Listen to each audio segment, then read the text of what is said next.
ብተው ለአገልግሎት ክፍት መሆናቸውን በምስራቅ ጎጃም ዞን የስናን ወረዳ አስተዳደር አስታውቋል። ፕሮጀክቶቹ የማህበረሰቡን ችግር የሚፈቱና ለጥያቄዎቻቸው ምላሽ የሚሰጡ መሆናቸውንም አስተዳደሩ አስታውቋል። መረጃው የስናን ወረዳ የመንግስት ኮሚኒኬሽን ጽህፈት ቤት ነው። አለምነሽ ንጉሴ እንደሚከተለው ታቀርበዋለች። በምስራቅ ጎጃም ዞን ስናን ወረዳ በተጠናቀቀው በጀት ዓመት የማህበረሰቡን ጥያቄ የሚመልሱ 7 ፕሮጀክቶች ተገንብተው ለአገልግሎት ክፍት መሆናቸውን የወረዳው ተወካይ አስተዳዳሪ አቶ ጊዜው ባወቀ ተናግረዋል። የመስኖ ካናልን አስመርቀናል። የመስኖ ካናል የማህበረሰቡን ከዓመት 2 ጊዜ 3 ጊዜ የመስኖ ተጠቃሚነቱን አረጋግጠውና ምርትና ምርታማነትን ለመጨመር ከፍተኛ ፍላጎት መሰረት አድርገው ሲነሱ የነበሩ ጥያቄዎች ናቸው። እዚሁ ጎን ለጎን አንድ ደብረ ዘይት የሚባል ቀበሌ ላይ የአርሶ አደር ማሰልጠኛ ኤፍቲሲ ፕሮጀክት ገንብተን እሱን አስመርቀናል። ሁለተኛው ሮብ ገበያ ጤና ጣቢያ ላይ የተገነቡ ፕሮጀክቶችን አብረን አስመርቀናል። የወረዳችን ላይ ሆስፒታል ባለመኖሩ ጤና ጣቢያውን የውስጥ ለውስጥ ስታንዳርድ ማሟላትና ታካሚዎችን በሚፈልጉት አገልግሎት እንዲያገኙ ለማድረግ የማቴሪያል ማሟላት ስራ ሰርተናል። በተለይ የውስጥ የማሽን ማሟላት፣ ጤና ጣቢያው ላይ የውስጥ ለውስጥ ግንባታዎችን ማሟላት፣ የዲች ግንባታን ጨምሮ ለንጹህ መጠጥ ውሃ አገልግሎት የሚውሉ 42 ፕሮጀክቶች ለምረቃ ከበቁ ፕሮጀክቶች መካከል መሆናቸውንም ተወካይ አስተዳዳሪው ተናግረዋል። ፕሮጀክቶቹ ከ46 ሚሊዮን ብር በላይ ወጪ እንደተደረገባቸው የሚናገሩት አቶ ጊዜው ከዚህ ውስጥ 28 ሚሊዮን ብሩ በመንግስት በጀት የተሸፈነ ሲሆን ቀሪው 18 ሚሊዮን ብር ደግሞ መንግስታዊ ባልሆኑ ድርጅቶች የተሸፈነ ነው ብለዋል። በወለቄና ስናን ማርያም ቀበሌዎች የተገነቡ የመስኖ ካናሎች አርሶ አደሮች በዓመት 2 ጊዜና ከዛ በላይ እንዲያመርቱ በማድረግ የምግብ ዋስትናቸውን ለማረጋገጥ የሚያስችል ነው ያሉት ደግሞ የስናን ወረዳ ግብርና ጽህፈት ቤት ኃላፊ አቶ ድረስ ደመቀ ናቸው። አንደኛው ላይ ወደ 800 ሜትር የተገነባበት መንገድ አለ።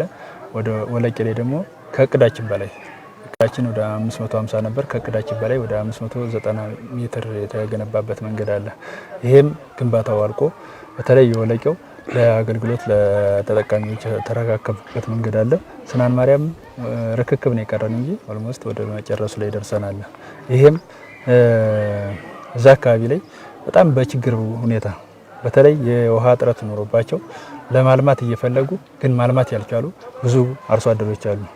እነዚህን አርሶ አደሮችን ከበር አድርገናል። የረቡ ገበያ ጤና ጣቢያን አገልግሎት ለማሳደግ የተሰሩ ስራዎች የህፃናትና የእናቶችን ሞት ለመቀነስ ትልቅ አስተዋጽኦ እንዳለው የስናን ወረዳ ጤና ጥበቃ ጽህፈት ቤት ኃላፊ አቶ ብዙ አለም ደምሊ ተናግረዋል።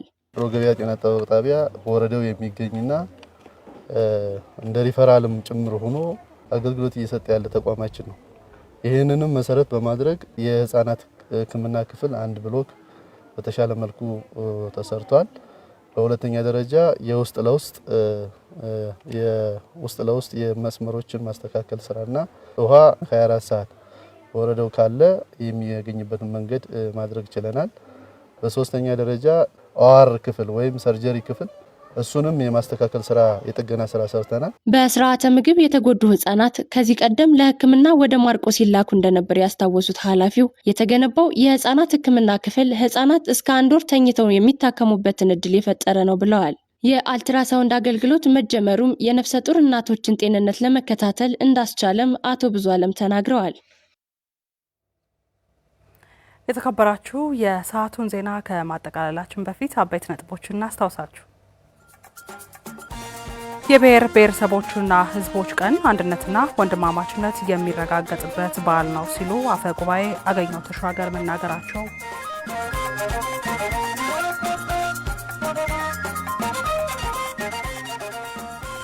ኢትዮጵያ ባህር በር የሌላት ሀገር በመሆኗ በጠቅላላ እድገት ላይ ከፍተኛ ጫና